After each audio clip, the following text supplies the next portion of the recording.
Hi, I'm Chef Lynn. Welcome to Flavor Secrets. I've just rolled up in front of the Cork Wine Pub in Pleasant Ridge, Michigan. I'm really excited because I've eaten here before and the food is fabulous. We're going to meet executive chef actually, Ruben Griffin, who will show us some of the secrets of the flavors in his dishes. So come on in, let's go take a look.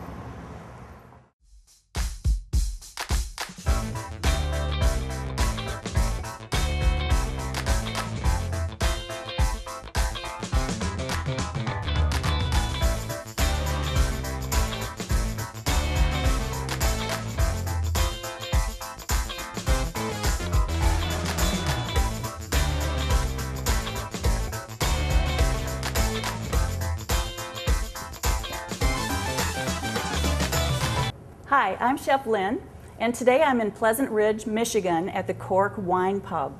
I'm visiting the executive chef, Ruben Griffin. Thanks for letting us come by, Ruben. My pleasure. So Ruben is a trained chef at the Cordon Bleu in California, and his title now is executive chef. And so I wanted him to talk to you a little bit first about what it means to be an executive chef. When you add executive to your title, it changes your responsibilities a little bit, doesn't it? Well, yeah, you start almost losing touch with the whole cooking aspect because you are pulled away from the actual cooking process. I kind of refer to it more of like you've got Matt Stafford as quarterback. Well, I'm Jim Schwartz now. Okay. I'm the coach. I'm the mentor. I have to do all the ordering. I have to do all the strategic menu planning, seasonality. So basically you're responsible for the business now as well. I'm responsible for the business as well as the food. So I tend to direct and bark orders back in the kitchen until push comes to shove, and then I shove a guy off the station and take over when I need to. But So sometimes you're cooking, it kind of depends on the size of the establishment, doesn't it? Whether or not the executive chef actually cooks. Mm-hmm. I mean, exactly, because during service I'm pulled in a million different directions. I need to, problem solve. I need to teach people how to do certain things on certain stations. So I bounce around from station to station, and I also need to expedite the food, make sure that I'm the last eyes on the dishes for quality control before they go out the window. And chief taster also? Oh, I taste just about everything, so yeah. Great. And one of your responsibilities then is also menu planning, right? Yes. So I know that you just went through a menu change. When you're planning a menu, what are you thinking about, and how are you making sure that it's balanced for your group, for your audience? Well, we go through seasonality is a big reason for menu changes. You want to go with stuff that is locally available, that it's the peak of its season, which means it's one, lower in cost for you, but two, better in flavor. So it's a win-win situation as far as I'm concerned. And also you're wanting to support Michigan farmers and Michigan products. Absolutely. Is that true? We try and source out about 80% of our menu locally. I've got farmers that deal with me directly. I have larger businesses that deal with farmers that deal with me, and then we try and bring it all in and meet together. I use Michigan as much as possible, and if I can't use Michigan, I try and stay within 150 miles. Great. So at least it's a smaller carbon footprint. Obviously, most of the seafood is an exception to that rule. Right, okay. As well as bananas and citrus. Bananas and citrus, okay. Well, let's take a look at this menu. It's a big menu, as you can see, and I like it because it also has big print. As you can see, it's 3 pages long. So I want you to notice that this is not just a wine bar or a pub, it's both. We've got one whole page of wine by the bottle, wine by the glass, one whole page of beer and all kinds of wonderful drinks, as you can see behind us, and then one whole page of fabulous food.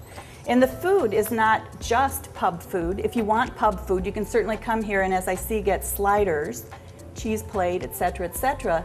But listen to this description. Norwich chicken, Amish raised, taleggio stuffed, speck wrapped, tomato tart tatin, and herb salad. Now that's a pretty sophisticated dish if you ask me.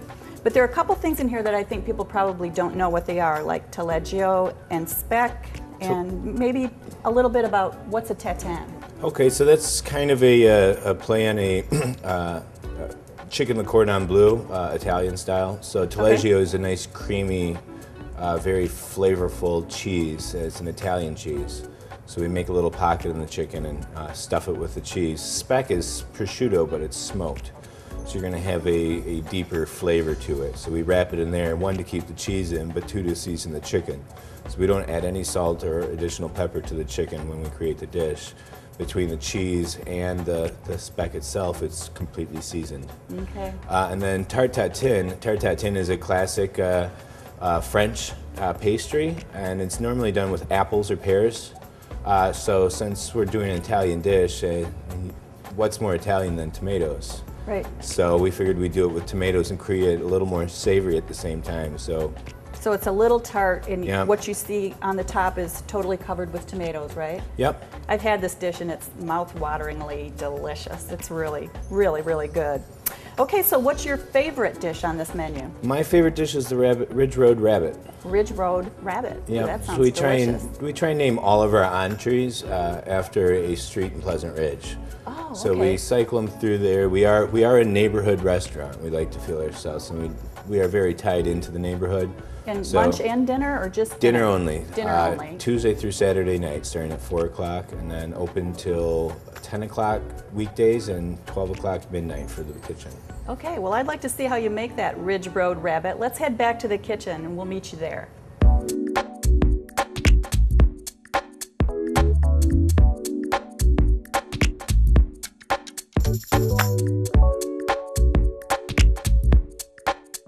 So here we are. We're in the back of the Cork Wine Pub in the kitchen.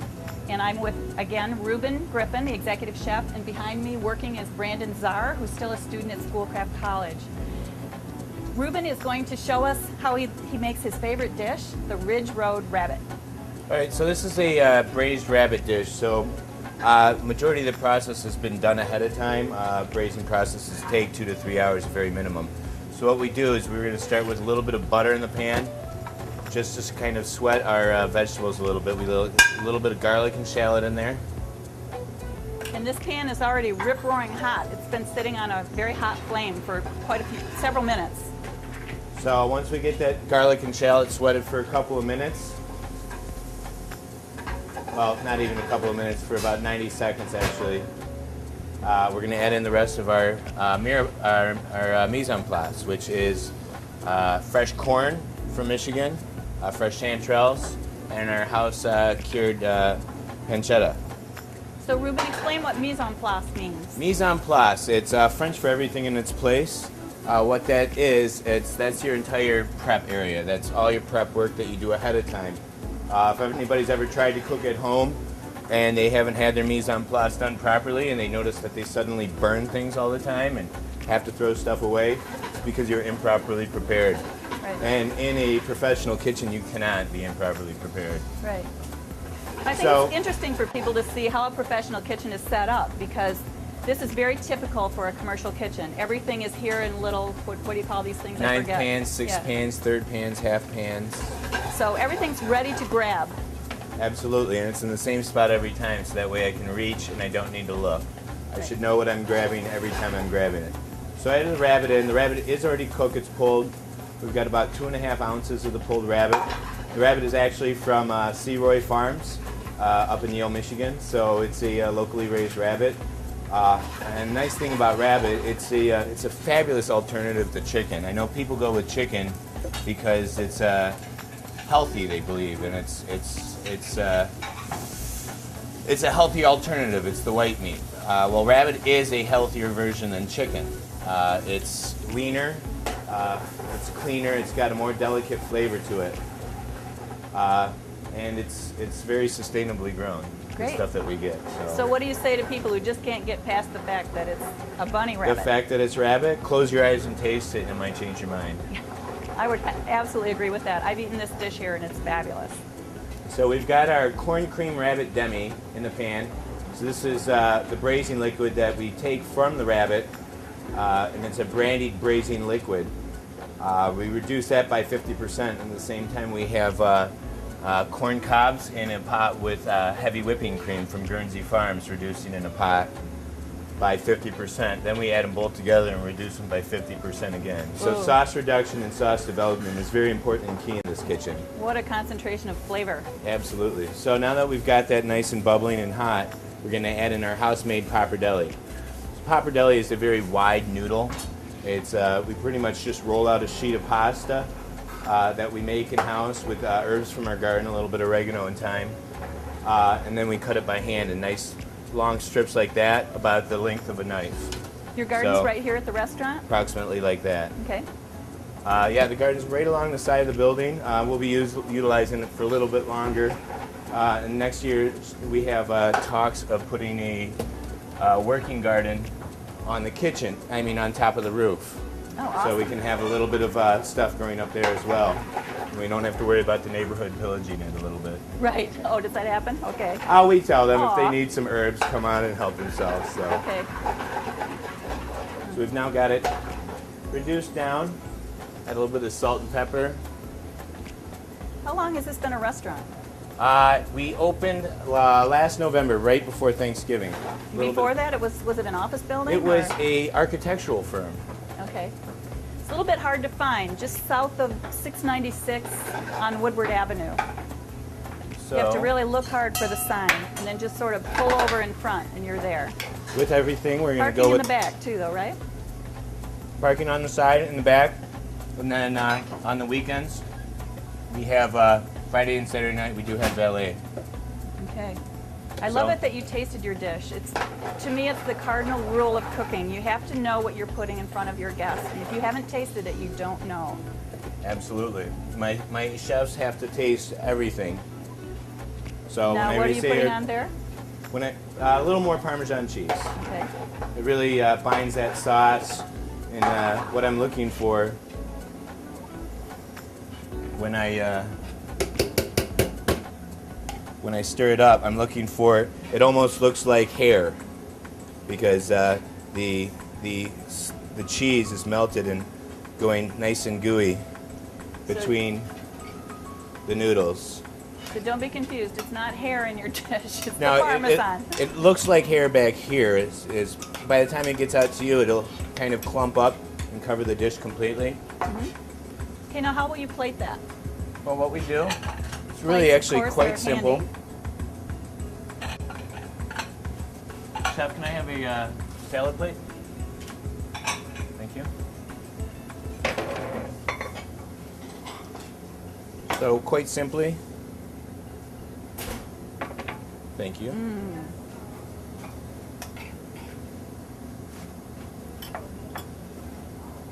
We just simply, slowly add it in, build it up. You never pour directly from your saute pan into a dish because you can't control it. So he's piling it up to make a beautiful round and heaped presentation.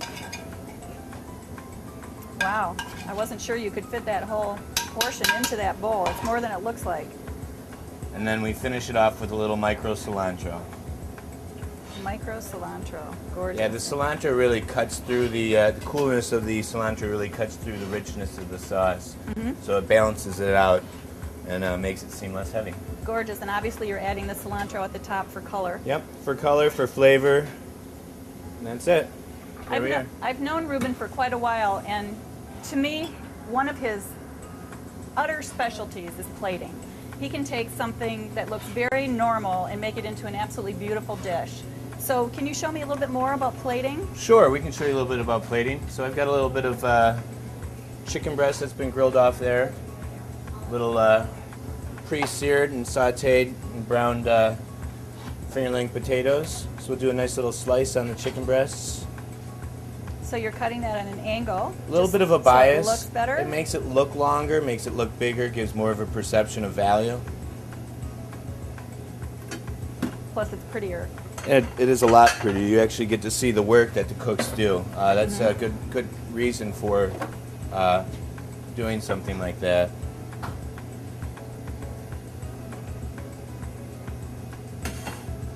Okay, so we're wiping the plate just to make sure the guest sees a nice, shiny, clean plate. Yep. What sauce is this? This is a red pepper saffron coulis. So I'm just going to kind of mirror that out on the plate a little bit. Coulis being reduction and pureed reduction, basically, Absolutely. We saute off the red pepper scraps. So, you know, we take a nice little dice of red pepper, and there's always stuff that's left over from it. One important thing about a kitchen is never waste. Right. At home, too. Absolutely. So we're going to quite simply lay out a nice little bed of these potatoes. Build up a little bit of height.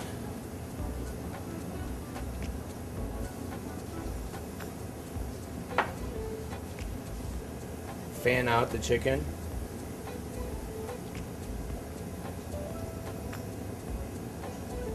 Great. And why are you not you're just putting the chicken on the side to show the curve of it? Yep. To accent the natural curvature of the plate. There you go. Kind of create natural lines that flow well within the plate. And what have we got here? This is just a nice little herb puree.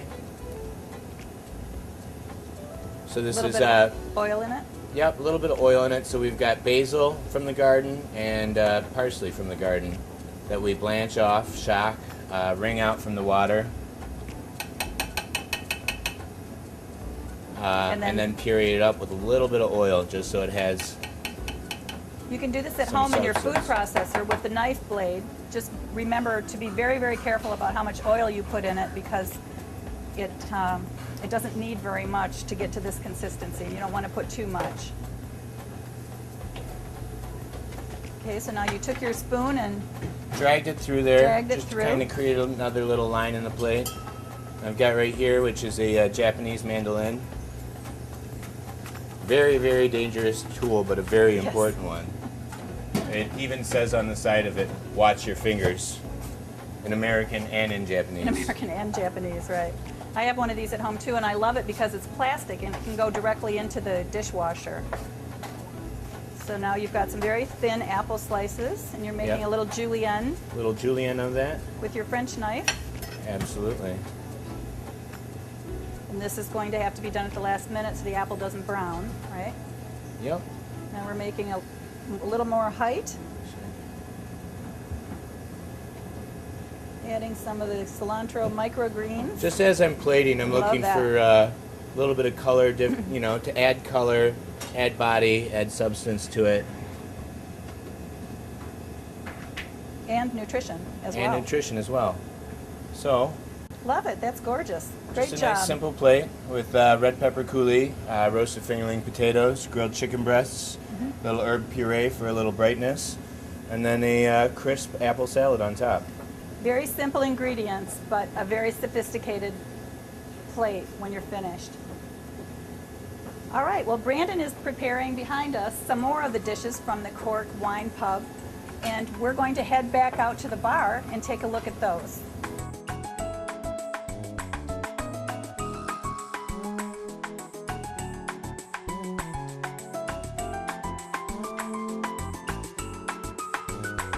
We're now sitting in the retail wine shop for the Cork Wine Pub, and I'm here with Executive Chef Ruben Griffin. Ruben, tell me about this room and what it's used for. So this is our retail wine shop. We use this for retail sales. It starts at 12 o'clock during the day on the days that we're open, Tuesday through Saturday. But also, one really nice thing about this room is any wine that you try out in our dining room, if you really, really like it and you must have it, you can buy it at retail price and take it home with you. Or Awesome. come back a couple of days later. Okay, and you do have some wine dinners here? We do from wine time to dinners time? once a month. They're normally posted on our website, so you can check it on there. We do either 24 seats in this room, or if there's enough demand for it, we'll shut down the restaurant for a day Okay. for regular service and just do the wine dinner. Great, and you've got kind of an interesting philosophy toward the kinds of wines you want to have here. What's that? We go for wines that you normally can't find at restaurants. We go for smaller batches, smaller barrels. Sometimes the wines that we get are out of a 240 barrel production. Whereas if you're used to a lot of the other wines that are very popular out there, you're talking about thousands and thousands of barrels. So there's a very limited production of these wines. They're very unique in their flavor. And when they're gone, sometimes they're gone. When they're gone, right? That happens. All right, well, let's talk about these great dishes that have been prepared for us to try here today. You want to tell me about them? All right, so right here we have our baby beet salad. It's tricolored baby beets. You have red, yellow, and candy striped beets. On the bottom of the plate is what I call goat cheese fondant. Red, yellow, and candy striped. So you have the dark ones, the yellow ones Tend to be the more paler are in here, color. but they're being colored by the, Once by they're the all red beets. once they're all dressed, they tend to take on a relative hue of everything else. But as you cut into them and eat them, you'll see the difference in flavor. Okay. So and what's underneath? On the bottom of the plate, I call it goat cheese fondant. Oh my gosh. Fondant is essentially is normally used for an icing. So essentially, I'm icing the cake, and I take caramelized onions, goat cheese, and olive oil, and I puree it all up till it's nice and smooth. Okay. The salad is dressed with a fig balsamic walnut vinaigrette. Fig balsamic walnut vinaigrette. And so we yummy. have balsamic vinegar that we infuse in house. Actually, I have it in a 5-gallon old rye keg. Okay. So, and I have it filled with dried figs and balsamic vinegar, and then we're aging it in house, and we use it. Delicious. Then a little bit of walnut oil. Walnut oil and regular oil to make the vinaigrette. We also have house crystallized ginger and candied walnuts. Yum. And on top? That's These are- some microgreens. So we normally use either bull's blood, which is a red beet microgreen, micro shard, or in this case, it's an herb salad, kind of what's available. Okay. Sounds delicious. All right. And next? Next dish, well, of course, the rabbit pappardelle that we did earlier, the Ridge Road rabbit. So that's a nice dish. Everybody should be accustomed and familiar with that dish right now. But like I said, one of my favorites. Kind of like a rabbit stew, the Yep. one we just made in the kitchen. Yep, the Okay. pasta.